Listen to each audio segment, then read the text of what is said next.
All right, everybody, welcome back to the next episode of the Profit Playbook podcast. I am your host, Tyler Narducci, and today I have with me Pat Ahern.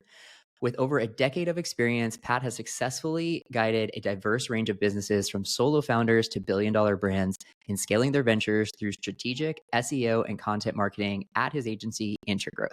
He is a serial entrepreneur who's failed 7 different businesses before bootstrapping his marketing agency, Intergrowth, to $1 million agency.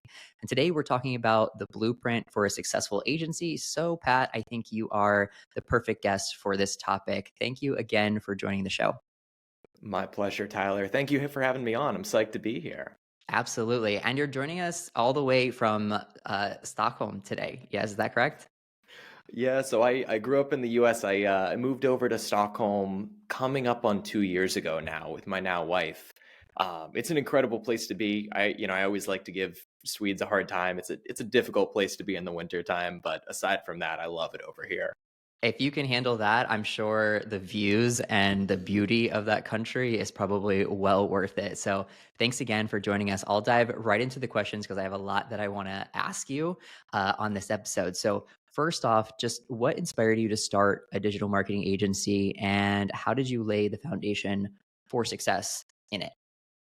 Yeah, absolutely. So, as you mentioned at the top, I've come from a pretty long background of trying and failing to start businesses, and I've learned, I would say, a lot of lessons from screwing things up along the way. But SEO is just very broadly a space that I fell into.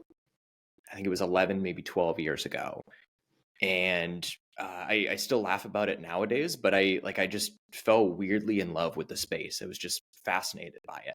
I've always loved marketing. I've always loved the idea of like building, and I think for me, probably the intersection, I guess I would say, between the data, trying to understand how this like sophisticated series of algorithms work together, and then working on like consumer psychology has just been fascinating to me. So fell in love with SEO. Initially, I would say the path to what is now Intergrowth started out back in 2015, where I met my then business partner. At the time, we were working at another marketing agency in our area.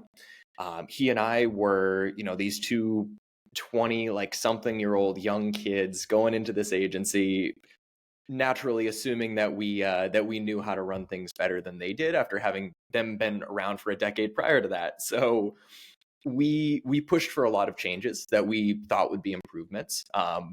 I would say understandably so. The heads of the organization pushed back against a lot of those ideas. Eventually, it just became clear to us, hey, we're really passionate about these core concepts. Why don't we go off and build our own business based on these ideas, where we'll have free reign. I think probably the inexperience really showed because we assumed, oh, we're going to be earning so much more money so quickly doing this as well, which is certainly, I would say, for most people, not the case when you first start a business, and wasn't the case for us. But really, we decided to start what then became Intergrowth off of a couple core principles. One, he and I were, and both still are to this day, big believers in the idea that the freelance economy is the future. Our thought process was, which I would say it doesn't sound quite as revolutionary now, but back in those days, what we were seeing is everyone was working inside an office 5 days a week. It was really rare to have remote employees that you were working with. And we were in an era where there were all these different freelance platforms that were emerging, Upwork being, I would say, the most well-known out of all of them. Our belief was, and still is to this day, that the best companies in the world are going to be the ones that adopt the idea of hiring the best people in the world, regardless of where they're located. So rather than find people that maybe live a 20, 30-minute drive from your office, why not instead build a framework that allows you to bring in the best people from across the world and work the hours that they want to work? So a lot of that came to building this team of freelancers and then building this framework around these freelancers that gave them flexibility to showcase their own expertise, but also had structures and almost like guidelines or railings in place to make sure that we could maintain consistent quality as we offered those services over time. So I would almost say that we probably like accidentally stumbled into starting this business off of just being really passionate about working with the freelance business model, and building an agency that just offered really exceptional, consistent services with as much transparency as possible. Yeah. It's funny. I started my agency in a very, very similar way. I, you know, uh, I completely thought the exact same thing. I'm like, why would I limit myself to my local area and the employees and contractors and everything that I could find right here when there's so much more talent out there online looking for, freelancers and contractors out there that are, just top tier. And you can partner with them. Not only is it kind of helpful on the business side, because if they're a contractor or a freelancer, there's not, benefits and all that heavy work involved for on the HR side, but you also have a greater pool of talent when you can go worldwide, and you also give them that autonomy and flexibility to, like you said, work on their own schedule. So I think it works better for your clients and your team when you don't limit yourself like that. So I fully agree on that point as well. What advice would you have for other agencies when it comes to closing more deals? Because we have a big audience of people who are just constantly looking to drive revenue, drive revenue, drive revenue. And there's so many other things that lead into growing the revenue for a digital marketing agency other than sales. But a lot of people, they really want to focus on the sales piece of it. So I did want to get one of these questions in here for you. What do you think? Um, like I said, what do you think, what would be your advice for people that are, laser set on, I got to close more deals? Yeah, it's a great question, and I would say this advice I think is one of the hardest things to. It's really easy to preach. It's really hard to practice in reality.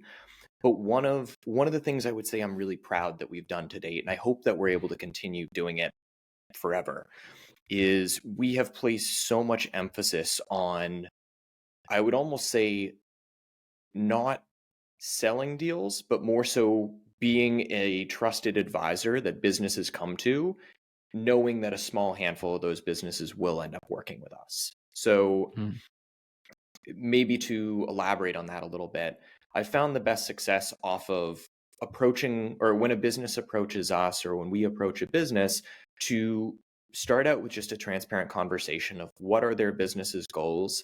If it's a case where they're reaching out to us, let's say for SEO, I want to understand, hey, why are you looking to invest in SEO? It's a really granular marketing subset. Let's talk about what your expectations are for it. Did you have a colleague who told you, hey, you need to spend 5-10K a month on SEO, and you're not really sure what to expect from it? Or, do you really well understand SEO and it's a great long-term growth channel and you want to invest in it? But oftentimes we'll find that we'll talk to businesses, and based on the goals that they share with us, it might be possible for us to close them as a client. But the reality is, if we close them as a deal and we don't end up helping them out, they're probably going to stay on board for services for 3 months, be frankly just not very happy with the quality of service because we didn't have that goal discussion at the onset of the relationship. And then they're most likely going to churn as a client, and maybe they leave us a negative review. Maybe they badmouth us to other people in the industry. And I look at that, if that happens, that's our fault because we didn't do due diligence. We didn't make sure that we were the right partner for them, that they were the right partner for us to work with. So it can be really tough to practice that advice, especially like in difficult, or especially I would say A, in early stages of starting your agency, but B, in difficult economies. And I would argue we're in a pretty difficult economy now where it's really hard for agencies to close new business. It can be really tempting to just really focus on closing that deal. I do very firmly believe, though, that it's far better to focus on the long term, focus on being a trusted resource, and approach every single potential client with the goal that, hey, whether we're on the phone for 15 minutes, half an hour, or an hour, every single time they should be walking away far better off after having that conversation. Because whether they work with us or not, we at least gave them actionable guidance to point them in the right direction. And what yeah. we've seen come into play with that time and time again is when we turn down that business or when we push businesses away from working with us because we don't feel that we're the right partner, it sucks in the short term. It's really difficult to turn away that potential revenue. But so many times those businesses will come back to us because maybe the head of marketing that we were talking to ended up going to another company that was a much better fit to work with us. Or we find that we get recommended by other people that they're connected to who said, hey, so and so said that they had a phenomenal conversation with you. You were just genuinely helpful. I'd really like to understand if, insert service is right for our business as well. Yeah. So I totally agree on all those points. I think, you're basically saying lead with value first, make sure that, you're giving as much as you can, even if that value is saying, we're not the best fit, but here may be another fit that we can introduce you to, or something along those lines. And then also just setting super clear expectations of what, can be done for this client using your expertise and knowing where they're at right now. I think with an SEO agency like yourself, there's probably an extra layer of challenge that you have because SEO is not an instant result category. There is time and patience required with almost all SEO clients to take them from where they are to, the ranking that they want to be, and then what they want from that ranking. I want to be on the first page of Google, that whole kind of thing. It's like, okay, great, and we'll work toward that. It's not going to be something that happens overnight. Something you have to do a lot of work that takes months, and a lot of, clients don't have that staying power to wait it out that entire time. So I'm sure you have to explain that and discuss that deeply on your sales call, specifically when you're selling an SEO service. Is like, are you in this for the long haul? Do you know what it's going to take to get to that point? And then you probably have to ask them, why do you even want that? Because why do you want to be the first page on Google? Because do you think that that is going to lead to more clicks? Do you think it's more going to lead to more clicks and then revenue? And how much revenue are you thinking? Because I find that a place where a lot of agencies trip themselves up is they don't understand truly the goals of the client. The clients, they'll come to you and they have all these different expectations and they have all these different ideas of what they need. We've spoken to clients that, we've looked at their whole marketing plan and we've identified the core things that they need to really succeed, but they think those things are not the things that they need. They think they need these things because they were told by a friend in marketing that that's what they need, right? So there's a lot of work that has to be done in that discovery phase, in that expectations phase of, letting them know from your own expertise, this is what it's going to take to get there. And these are the things that we think that you need to get there. And then in some cases, that actually challenges their preconceived beliefs that they're bringing to that sales call. So I'm sure that that's something that you guys must encounter a lot in the SEO space. Definitely. And building upon that, because you hit on such a valuable point there. And I'll share a book recommendation that I would say is a really good segue for any listeners that were intrigued by that idea of, hey, how do you approach it if you're talking to a prospect and they think that they need services X, Y, and Z, and you totally disagree with them? It kills me because I'm not going to be able to think of the author's name, but there's a book out there called The Challenger Sale, which is a phenomenal read that speaks to that exact premise.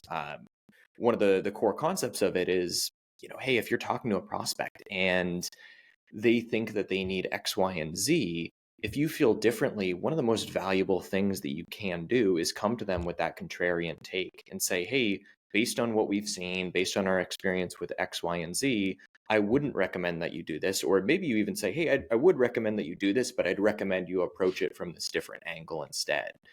And it's oftentimes really challenging to have those conversations, but those can be some of the most valuable conversations that you can have with a prospect. And even if they decide not to work with you at the end of the day, I can promise you will find that to be extremely insightful. Assuming that they're open-minded, assuming they're looking to get advice from others. Some people you may talk to and they may say, hey, I definitely know I need this, and you're not going to convince me otherwise. That'll be a tougher argument. But I would say 9 out of 10 prospects that you talk to will genuinely appreciate that and will see that as a genuine benefit towards your cause. Totally. But in the same breath, it is, like you said, it is very challenging. And so the book title is actually really good because it kind of actually goes against the grain of all conventional sales knowledge. Being disagreeable is like the first rule not to do in sales. Like, don't tell them they're wrong. Don't tell them, this isn't the way. You have to, in many, a lot of sales training, it's be agreeable, yes, confirm their beliefs, those kinds of things, and then gently shift them into, what you actually think. So I think that second point you made, which was agree with what they were saying, but then say, but I think we should approach it like this. Because if you just flat out disagree with what they're saying, they're going to be like, well, this isn't the right guy. Because people, I don't know, we're very interesting creatures. And when we have a belief, whether it is rooted in fact or rooted in, something that they really truly believe is fact, just because a trusted source told them, but that trusted source has no idea what they're talking about. And you have to overcome that all in a sales call, and it can be a lot of work. So I'm really glad we're kind of diving into this a little bit. So as Definitely. you know, the digital marketing industry with agencies, I mean, there's agencies that cover every niche out there, so many different types of businesses that first off, I believe every business really in 2023 could use digital marketing and should use digital marketing to some extent. Um, I don't think that's a really controversial belief. I think everyone pretty much is on board with that to some level. Now, how much they're willing to invest in it is a totally different thing. But we're talking about, serving industries worldwide in every, corner of the globe. So considering how diverse the needs, of our clients possibly can be, how do you approach tailoring digital marketing strategies to different industries and different business models? Yeah, absolutely. So I think to your point, there are so many diverse needs that are out there. And I think I do want to just narrow the question just a little bit because I can really only speak to the SEO content marketing side of things. I think that, let's say like a web development agency, it may find that there are different principles to keep in mind, but maybe some of this will overlap. But one of the things that our business in particular has found really effective is doing what I would refer to as almost dumbing down the whole value of SEO and how SEO works into its core pillars, and ultimately building systems around those ideas of these three core pillars of SEO. And I won't dive too deep into this now unless you're interested in it, but maybe I can share a link in the show notes that'll dive a bit deeper into this. Um, we're very firm believers that SEO can really be simplified into three core concepts. I refer to these as relevancy, crawlability, and authority. In the article I'll share in the show notes, just gives a parallel to how that equates to a cross-country road trip that you're doing. But the very abridged version of it, the less fun version of it, let's say, is authority really focuses on showing search engines like Google that you're a reputable source for information. Two key levers that you can pull that are going to impact this the most are going to be sharing exceptional content on your website related to your brand, showing that you have expertise in the industry that you're working in, and then getting high quality websites to link back to your website. Second pillar, relevancy, is going to be all about just making it easy for search engines like Google to understand what your website is about. That's where you'll hear a lot of like the traditional on-page SEO elements coming to play. You'll hear optimizing your H1 through H6 tags, optimizing your URL structure, anchor text for internal links, and a bunch of other jargony stuff that I won't get deep into there. But sending a lot of signals throughout your website that makes it really easy for a search engine to understand what your website at large and individual pages are about. Third core element, crawlability, I would say ties into the overlap of making it easy for both users and search engines to interact with your website and navigate through your website. That's where you're going to hear a lot of elements like improving your site speed, making it easy for search engines to understand which pages on your site should be indexed, and are there pages on your site that should not be showing up in search results as well, based on the dev framework that you use for your site itself. Stepping back from those three pillars, though, all of our agency services are built on those three core principles. And everything that we do is focused on enhancing those three principles, which I'm confident will hold true in the long term. So within that, having this framework that we work within, where we say, hey, these are the three core levers that we can pull. Every business is going to have different needs, but we know that these are the three core levers that we need to focus on to help a business to grow in the long term, regardless of one algorithm update or another. Gives us the freedom to then say, okay, now let's look at businesses on a case-by-case basis. Fortunately, in our case, and this just comes with experience, we've had a lot of exposure to a lot of different industries over time. oftentimes we're able to go back and reference, hey, this worked really well for client A who worked in this particular industry. Let's approach this same mindset here. Second element that comes into play as well, though, is when you have exposure to different industries, you're oftentimes able to pull ideas that work for one client in a radically different industry into a brand new industry and then say, hey, let's look into the data. Let's see if we can test out this idea here. Let's see how it works for this industry. And if you run it in small scale experiments, you may find the initial experiment works extremely well, and then you can actually scale it up significantly from there. Um, so I'm realizing as I'm saying this, this is still very high level because I'm trying to keep it broad and hopefully helpful for everyone else. But maybe a better summary of that would be to say, we've had a lot of success by starting out and saying, here are the core principles, here's the parameters that we need to work within, industry agnostic, and then looking to understand from that outsider's perspective, how can we approach this industry? How can we drive results based on these core parameters that we have to work within and based on what we're seeing work for different industries? Last element that I'll add in there, just as a quick little note as well, coming from an agency perspective, there are, I would say, just generally two approaches you can take. One is you can niche down into one very specific service, one very specific industry, or maybe a mix of the two.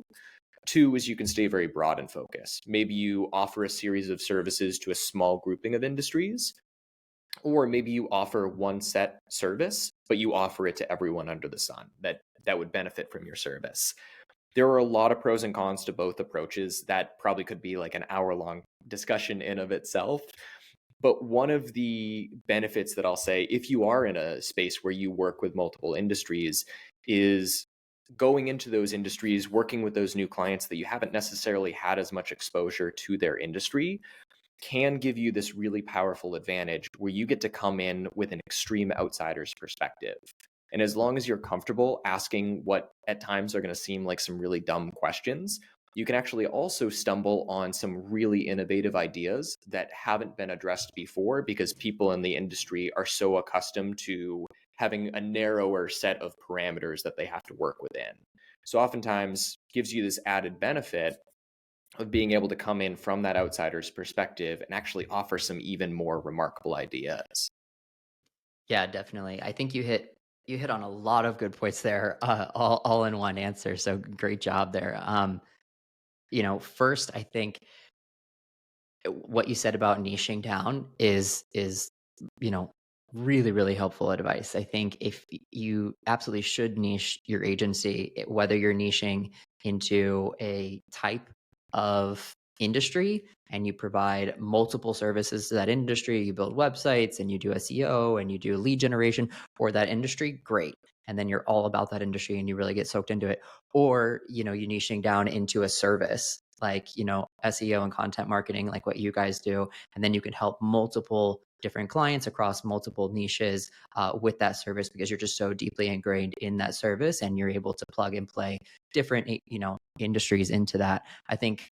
And then there's also a combination of the two. Of course, you can do only one service or two services for a specific industry as well. But one or the other, I think, is almost required really to help just like focus your efforts and make sure that you're actually reaching your target audience and have your own lead gen and outreach be successful. Because if you're trying to be everything for everybody, then it's going to be really, really sticky process all the way along.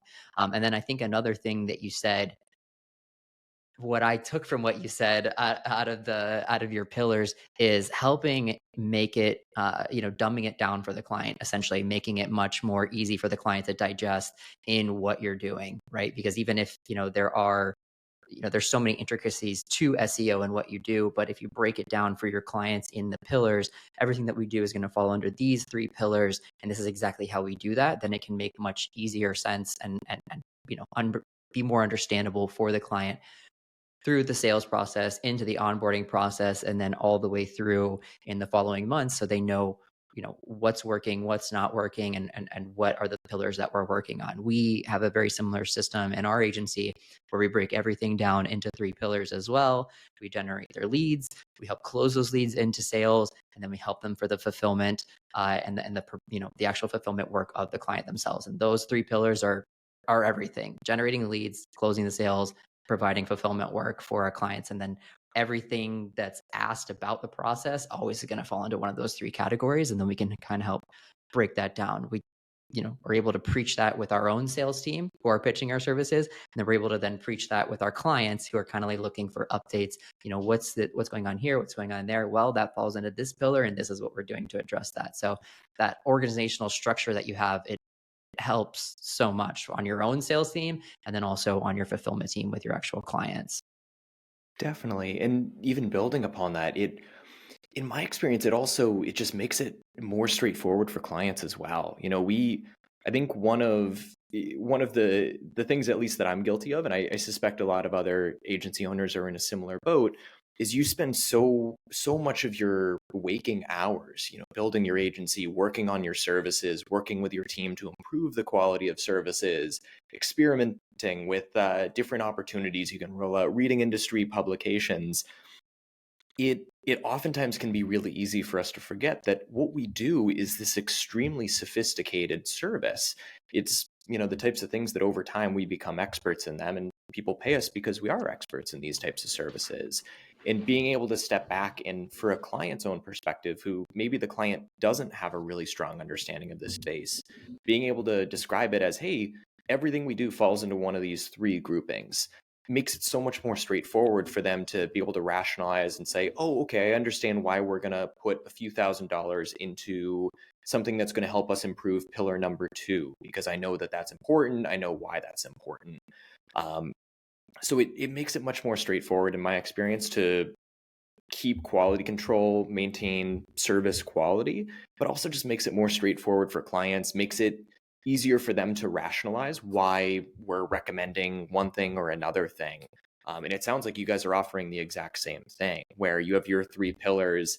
And then from there, it's way more straightforward for a client to say, okay, I understand what we're doing with this particular thing is focused on generating leads. Great, we can sign off on this particular thing in the budget.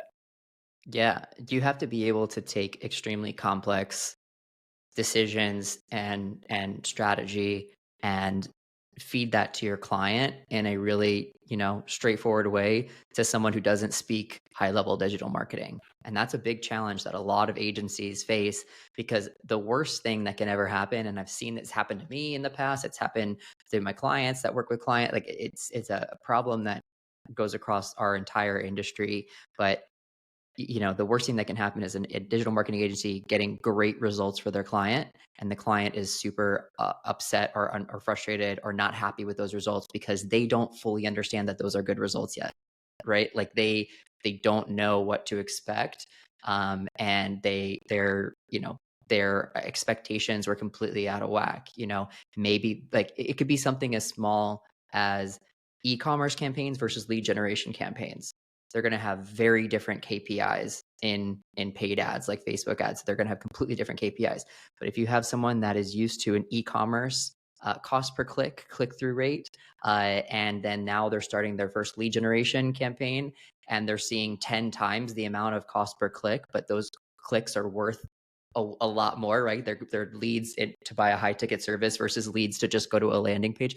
There's a massive disconnect there. And we as digital marketers, we take that for granted because we see those types of things all day long. But if that's not explained to the client, then the client could immediately think, oh, we're doing 10 times worse. No, we're comparing apples to oranges.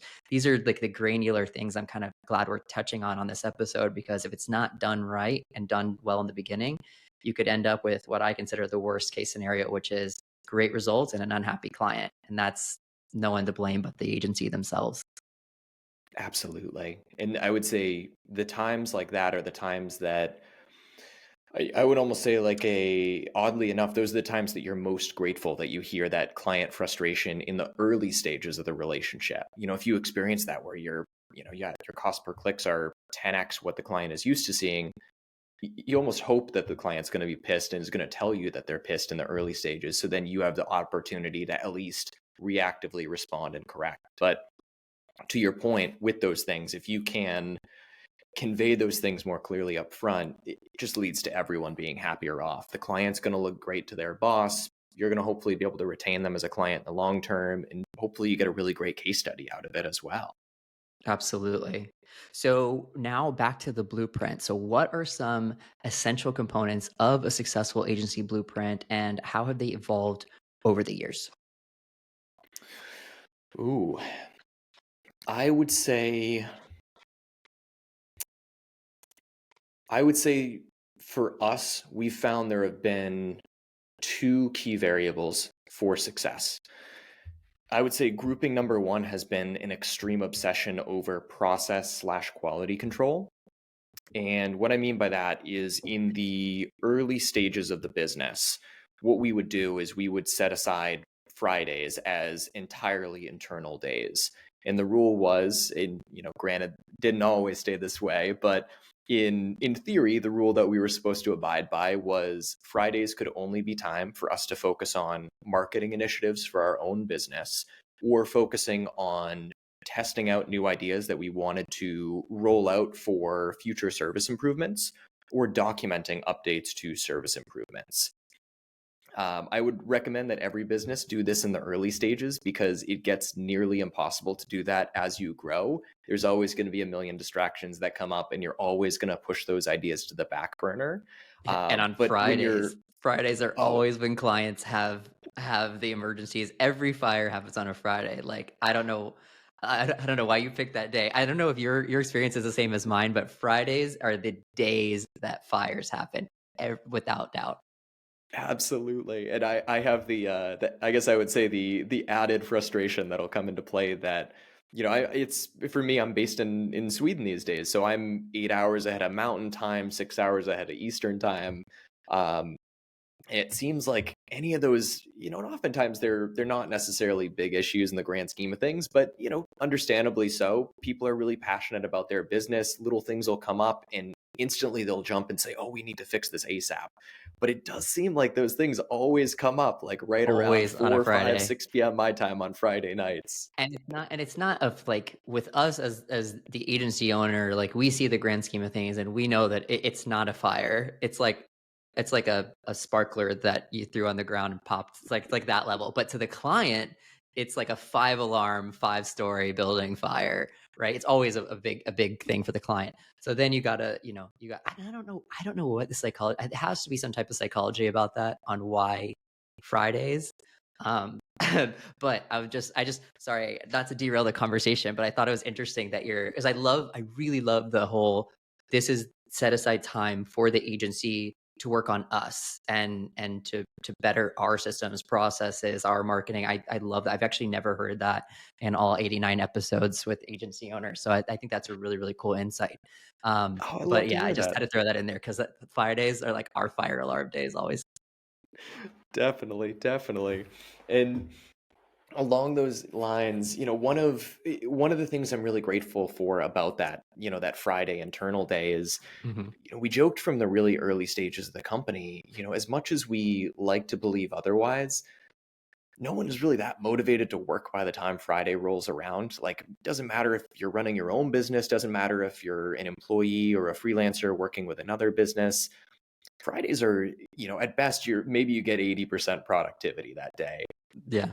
Our theory, though, was, hey, if we can set that aside as a day when people are forced to work on projects that they're really excited for, are first forced to do things that are going to grow the company, both for us and other people in the team, that's such a huge opportunity to hopefully get them to enjoy Fridays a little bit more. And hopefully it actually becomes a somewhat productive day. Um, to your point, though, very quickly you hit the point where Fridays in principle are, the internal day, and then in reality become helping, three different clients with all these like sparklers, as you said, Yeah. that are coming up. But within that, we found that from the early stages, having an extreme obsession over process and quality control is one of the key things that drove success for us. And what I mean by that is we had a general principle that if there was something that we were doing that we expected that we were going to have to do multiple times again in the future, we would create a process doc for it. And over time, those process docs have evolved. It does open up a whole new can of worms when you get a bunch of process docs and then you have to start thinking about, hey, how do we store these? How do we make them accessible?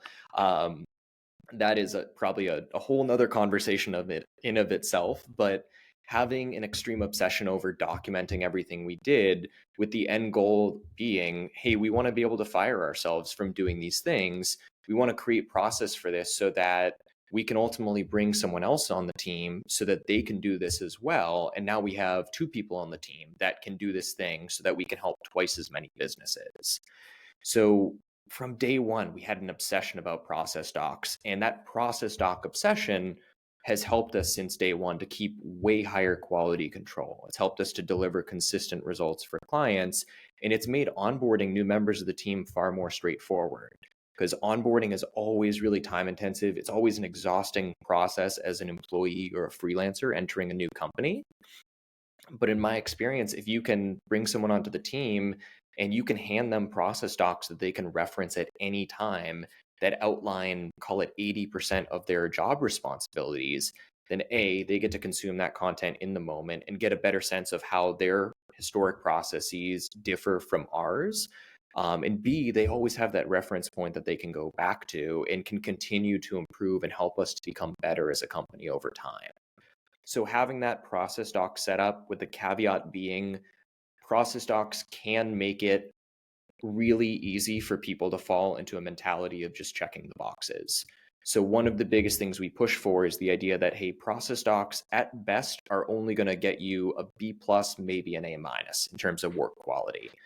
Instead of just blindly following the process docs, use it as your baseline and call us out if you think that the process doc comes up short. Look for opportunities for how to improve it, and disagree with the process docs and do things differently when you see opportunities to. The only requirement is you need to share that with the team, because it could be a huge learning opportunity for everyone on the team. So Yeah. process docs have been huge. I can't speak highly enough about them. They feel super boring in the moment, but they are so essential for helping your team and helping maintain quality. Yeah. The second core principle that I would recommend for any agency that's been super helpful for us has been within that, I guess I would almost say, like within that realm of process, defining the core hiring process that you go through and what it is that you consider to be a great member of your team. We have spent years trying to perfect this. We've had a lot of hires that did phenomenal work, and then we've had hires that didn't work out. Um, I firmly believe every business is going to experience both. There are going to be some people you bring onto the team that just aren't the right fit. And then there's going to be some people that are a phenomenal fit. And you're going to be able to learn from both those experiences about how do you go about hiring more of those people that were the perfect fit. And how do you go about trying to not hire the people that weren't a bad fit? Because if they only stay on your team for 3 months, that's a terrible experience for them. And it's a really costly experience for you.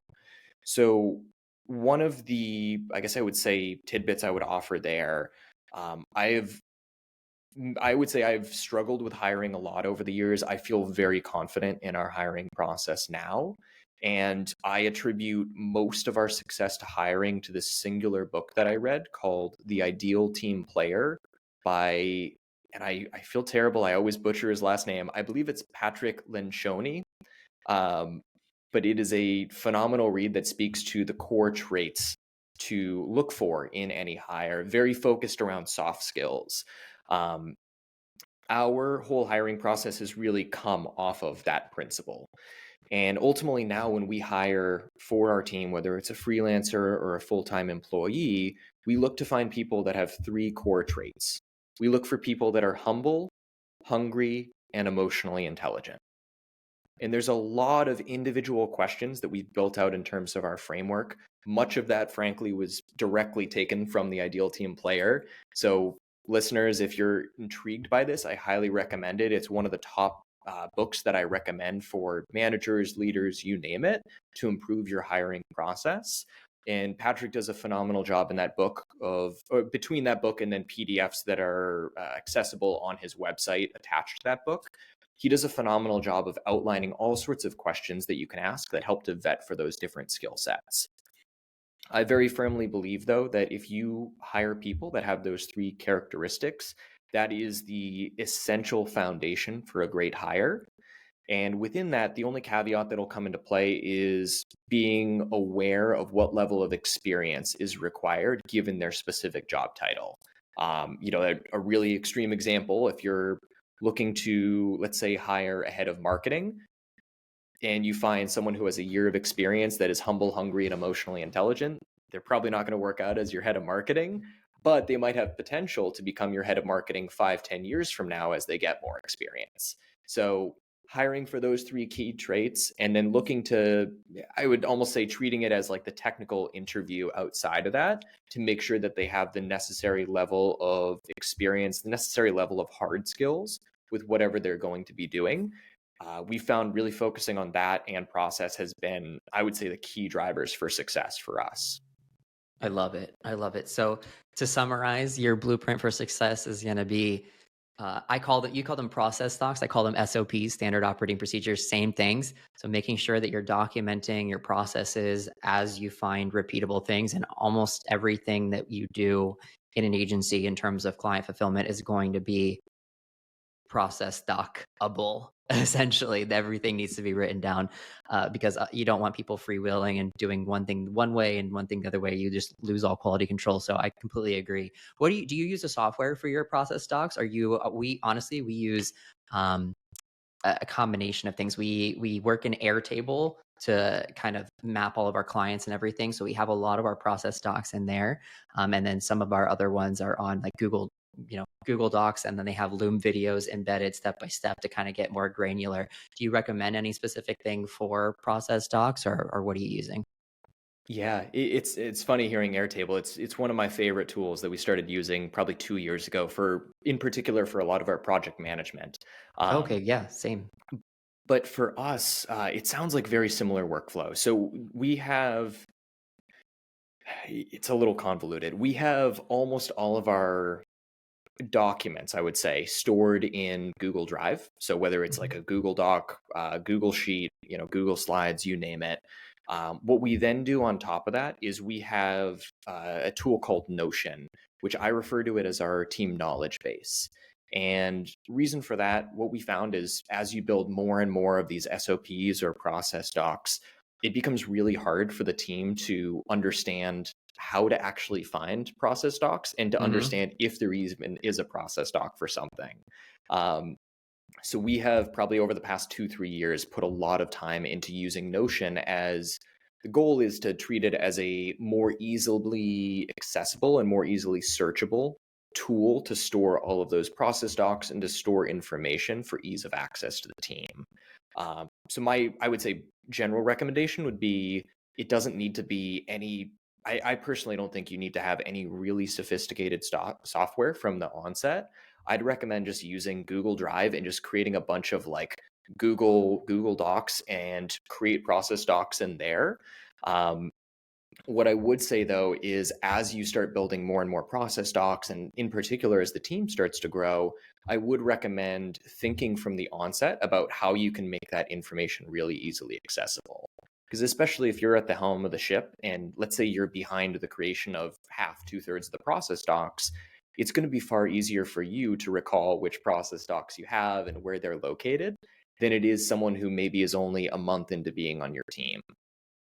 Yeah, yeah, I love it. So uh, process docs, make sure everything is well documented and that your team can easily find them, retrieve them, and follow them step by step, just to make everything more streamlined and replicable, and so that we're producing the same quality every time. And then having a dialed in hiring process was your other one, and making sure that you're really onboarding the right team members. You're not wasting your time with a churn and burn in terms of your actual contractor and employee retention, and making sure that you just have a rock solid team. I think those are really, really good pillars in terms of the actual agency blueprint. We did touch on in the very beginning. I mean, I did in your intro that you had failed 7 times with previous businesses before you hit it big with your current agency, and grew it to 7 figures, which I think is something that is overlooked so much in the entrepreneurial space. Like, we always dismiss our failures, and I think we should actually talk about our failures more, because for younger aspiring entrepreneurs, like, they need to be ready for that and understand that that's a real an expected part of this process. So I definitely do, want to ask you, as an entrepreneur who has experienced your fair share of failures before success, what key lessons, would you like to share with the audience about, starting your own digital marketing agency and kind of going through that period of failure before you know, because a lot of people think you're just going to start it, it's going to hit it big, and you're going to do great, right? And a lot of gurus out there are preaching that kind of stuff and giving that kind of false hope. So I love that you kind of included that in your intro, that no, it wasn't just an instant success. So what would be some advice that you would give um younger aspiring entrepreneurs having gone through those failures yourself? Yeah, absolutely. Yeah, and it's funny hearing every time I hear the seven failed businesses, I think back to quite a few dumb mistakes that I made over the years in trying to start each of those. And you So learn I from would say every a one few. of them. Oh, definitely. You learn so much from the failures. And it's my experience, and hopefully this helps out. I would say almost more so on like an emotional side of things, and then I'll get into the specifics about actionable advice. But every one of those businesses that I tried to start, I poured my heart and soul into it, and every single one of them, I felt totally deflated when those ideas eventually, when it became clear to me that, hey, this isn't going to work out. Um, Granted, some of them were shorter lived than others. The first one was uh, going dumpster diving after final exams in high school to take used textbooks that people were throwing away and then selling them on Amazon. And to this day, I've been banned from selling things on Amazon, and I still, to this day, 20 some odd years later, cannot sell books on Amazon. How funny. So that'll come back to bite me in the butt someday, I'm sure. Um, but every one of those ideas, it's really painful going through that experience, and that's okay. It's yeah, it sucks in the moment when you have to give up on something that you thought was going to be your future, but you learn so much from those experiences, particularly when you're able to step back, when you're able to remove the emotions, and where you're able to be, I would say, not critical of yourself, but when you're able to be candid with yourself and say, why didn't this work out? What can I take away from this so that I can be stronger the next time I go through this? Getting into the actionable advice for agency owners or people that are looking to start their own agency, or maybe are in the early stages of building an agency. Few kind of just broad thoughts that I'll share there. So starting an agency, I would say the best way to approach it from the beginning, from a financial standpoint, is before, if it's possible to do so, before going off and starting an agency, I would very highly recommend doing a couple different things to financially prepare yourself. One, probably I would say more so the obvious one, is I would work on setting aside a savings account, work on setting aside some buffer time, because for the first, I would say on the low end, 6, maybe 12 months of starting your agency, it is going to feel nearly impossible to bring on clients. Largely because you're not going to have, most likely, will not have previous success stories that you can showcase. You're not going to have a formal sales process. You're not going to have any of those process docs. You're not going to have people on your team that you've hired and that you've onboarded. You're not going to have your formal project management system. You're not going to have a great invoicing system. There's a lot of systematic things that you'll be building in those first 6 to 12 months outside of even the marketing and sales process. So if possible, operate it from the perspective of assuming you're not going to be able to pay yourself a salary for quite some time. When my then business partner and I, Dave, started what is now Intergrowth, I don't think we paid ourselves a salary. I think actually we were fortunate because we spent 6 months moonlighting, building this business basically nights and weekends before we left to do this full time. And even with that, I don't think we paid ourselves a salary for the first 3 to 6 months. And then after that, we joke that we were by far the lowest paid people on the team. We paid ourselves an intern salary and lived on the absolute bare minimum essentials that we possibly could so that we could put more money back into the company. Even that in mind, we were extremely fortunate that we were able to pay ourselves a salary, call it 6 months in. That's a luxury that a lot of people don't have. So I would definitely encourage practicing quite a bit of savings, trying to cut costs wherever you can, there is a great concept that comes, Tim Ferriss has spoken about this quite a bit, but also comes from Stoic methodology of practicing poverty, uh, which, it sounds hypocritical for me to say like, oh, practice poverty, when I lived in a great apartment even still, and, had a loving family, had a lot of luxuries that I think probably excluded me from being able to practice this principle. But the whole concept of practicing poverty is figure out for short periods of time how you can cut absolutely every expense possible and live on the absolute bare minimum. Some of the tangible examples that I've worked with are: give yourselves 3 to 5 period days of time that you strictly live on rice and beans. I would say even take it a step farther and don't even add salt to it. Reason being, when you practice these extreme sort of ideas, my experience firsthand has been that it like almost psychologically resets your understanding of like spending money on certain concepts. But two, it gives you so much greater appreciation for those little luxuries that you do have in life. If you spend 3 days eating beans and rice, and then you get to order like even the cheapest takeout pizza that's available for yourself, let's say on like a Friday night, that pizza is going to taste so damn good afterwards. But it's also going to show you over time that, hey, if you're really passionate about this idea, there are things that you can do to cut expenses from your life so that you can live on that intern salary while you build this business from the ground up. Stepping away from the financials of just starting out, though, one of, I would say, the biggest takeaways that I've had from building the agency so far is, I would say 2 years, maybe 3 years is a good benchmark to go with. The first 2 to 3 years of starting the agency, most likely, or my theory, let's say, is that you will have by far the easiest time selling deals to connections that you've made over time. That might be like friends, it might be past work colleagues, it might be, we'll say that friends, colleagues, other people that are recommended to you by friends or colleagues. Those first 2 to 3 years, that's going to be the time when it's going to seem most straightforward to close those deals, because people will be thinking of you. You haven't necessarily gone to them for business before, and there can be some phenomenal opportunities there. While that time is going on, in my experience, that's also going to be the toughest time to close new business outside of that network, largely because until you start getting some case studies, until you start getting client reviews, until you start appearing and sharing different insights, let's say, with the world, whether it's on podcasts, speaking at a conference, writing blog content, creating YouTube videos, you name it, it's going to be really hard to legitimize yourself to people that don't know you from a mutual connection.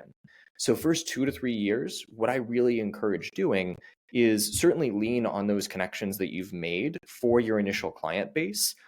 I would almost say more importantly than that, focus on taking on really challenging projects that fall within your realm of expertise. It's going to give you a far better understanding of what it is that you're exceptional at versus what it is that maybe you're just pretty good at, so that you can better narrow your focus down the road. Two, when you take that really broad focus of taking on challenging projects, it's going to oftentimes yield some really phenomenal results for businesses that you help, which in turn can then lead to those client reviews, can lead to those case studies, and can lead to referrals from those businesses in the future. I would really encourage in that first 2 to 3 year span, really rely on that network, but also invest really heavily in your own business by putting out, I like to use the term like practice what you preach. And what I specifically mean by that is, in the early stages, my assumption is that most listeners will find that it's much tougher to close deals. They're going to be working really long hours, and they're probably going to be wishing that they had more client work. I would really encourage, take some of that time that you wish you could put into client work and reinvest it into the exact same services that you sell for clients. So to give just a couple tangible examples of what that might look like, we, at the end of the day, are an SEO/content marketing agency. 90% of our marketing, call it our marketing investments to date, both time and money, have gone into writing blog content on our own website. And that has ultimately, granted, you end up in a self-fulfilling prophecy where if that's all you invest in, that's all you get results from. But we found that nearly all of the customers that we've brought on have either come to us from referral or have been inbound leads who read our blog content, found it helpful, and reached out to us. That is ultimately the service we offer to clients. It's the service that I know our team is exceptional at, and therefore it's the service that we invest in for our own business. To give just another tangible example, let's say that you are a WordPress development agency. A couple things that you could do. One, you could end up trying to just design these really sleek websites and push them out, publish them on, let's say, like awards.com as a way to potentially get your name out there. If you're working on an open source platform like WordPress, or even if you're working on Shopify as well, you could also invest resources as potentially a marketing strategy into building, in WordPress plugins, in Shopify apps, but release those types of, let's just call them like add-ons for your website very broadly. Consider building those based on what your business individually needs or what you find that your clients need that you don't see in the market. If you're interested in it, offer them as free extensions and treat it as like a marketing investment where you say, hey, maybe we can get 1,000 people to download this particular tool that we've built out for Shopify. And maybe some of the people that are building this tool will end up working with us down the road, especially if you integrate some email marketing in with an email capture, let's say, that you have set up for that platform. But maybe, consolidating that focus and stepping away from the rambling, I would really encourage in those early years, practice what you preach, sell your agency the exact same service that you sell to clients, knowing that, during that 2-3 year window when you're getting referrals from friends, family, colleagues, isn't going to last forever. And you really want to prepare your agency for that stage where you're able to get business outside of that. Last element that comes to mind, and this is, I would say, a lesson that we've really been learning over the past 2 years. I would say probably getting into like early 2022, we saw our sales cycle just really slow down. We went from being a team that was, I would say, generating 90+% of our business from referrals or inbound leads that would find our content online. We saw that lead flow probably cut down to 20-30% of what it used to be. And I would say even going into this year, it's been a really difficult sales year. It's been a really slow year for us. I'm really grateful that, we've had, I would say, a really promising couple of months. Things seem to be going significantly better now than they were a year back. But one of the things that we only recently started rolling out that I, looking back, wish that we had started doing 2 years ago is we were so focused on providing content marketing services to our own agency as our sole investment that during a time when, people aren't necessarily actively seeking out solutions for their business, it would have been really helpful if we had another sales channel that we were looking towards.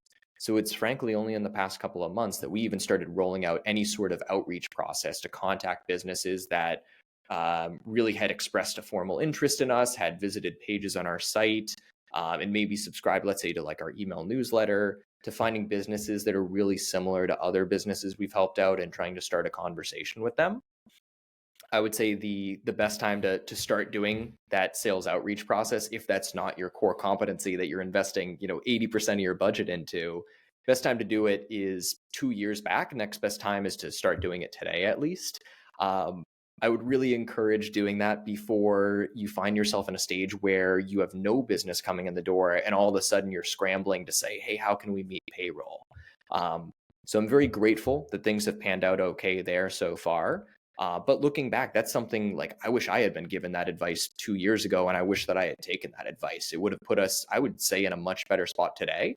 We're still, I would say, very healthy right now, but certainly would have taken a little bit of stress off of my plate if we had rolled out that advice. Yeah, I can imagine. Pat, that was a phenomenal answer. There was so much in there. I feel like our audience is going to have to rewind and listen to that answer again. Typically, the last question I ask on every podcast episode is, what's your number one piece of advice for a brand new agency that is just starting out? And you answered that beautifully with a whole long, very, very detailed segment. Probably the most detailed answer to a question that I never asked you ever on this show. So congrats. I love that. I don't even have to ask my last question because you just answered it so well for me. That is our time for the show today. And Pat, again, I want to thank you so much for coming on here. I feel like we could have had 3 more podcast episodes because there's just so much more to get into here. And you provided our listeners so much value. So again, thank you so much for being here. Tyler, it was my pleasure. Thank you for asking so many good questions. This was a blast today.